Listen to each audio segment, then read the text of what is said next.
wish I would have gotten NIL money when I was playing.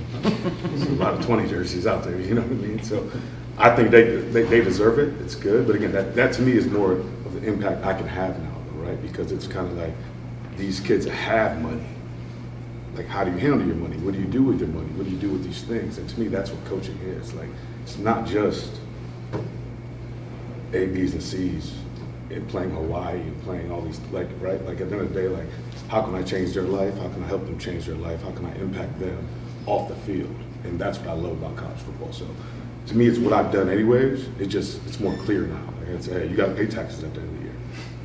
You know, like, this money's not free. You know, those type of things. So that's honestly why I do it. That's what I enjoy. Do you ever think about how much money you would have made? Yeah, you know, I'm trying to get the MDN to pay me back a little bit.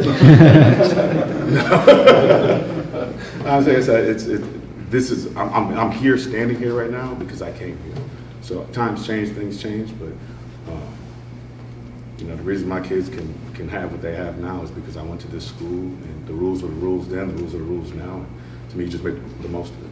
I think, it was a team that loaded the box. I mean, that's going to happen. Going to break tackles. I mean, I told the number one thing is that the O-line did a great job, and I think that we had some situations where if we broke a tackle, it would have been a 40-yard run. It's probably 3 or 4 of those situations in the game, whether it's using your off arm or just, you know, breaking a tackle. But I mean, 13 carries, 12 carries, I mean, we averaged over 5 yards a carry. So to me, I think all 3 of them did average over 5 yards a carry. So I think they played well, they played hard. Pass pro was great. They caught the ball in the backfield.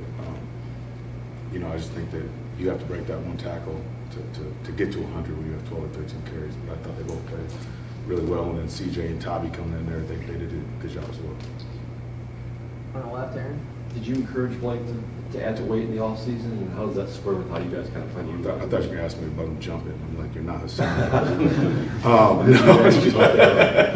No, I think that he's a kid that he's always around that 210 area. He was just losing during camp. So, I mean, I've obviously only been with him for 2 years, but it just, he's maintained it this offseason. So, happy for him. I think he knows where he has to be. I think when you look at the 210 to 212 to 208, what's the difference? You don't know. But I think maintaining a weight is what's important, not going up and down.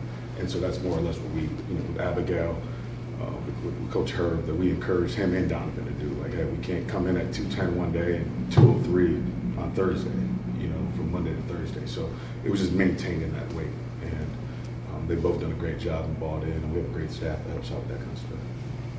Stay on the left, Isaiah.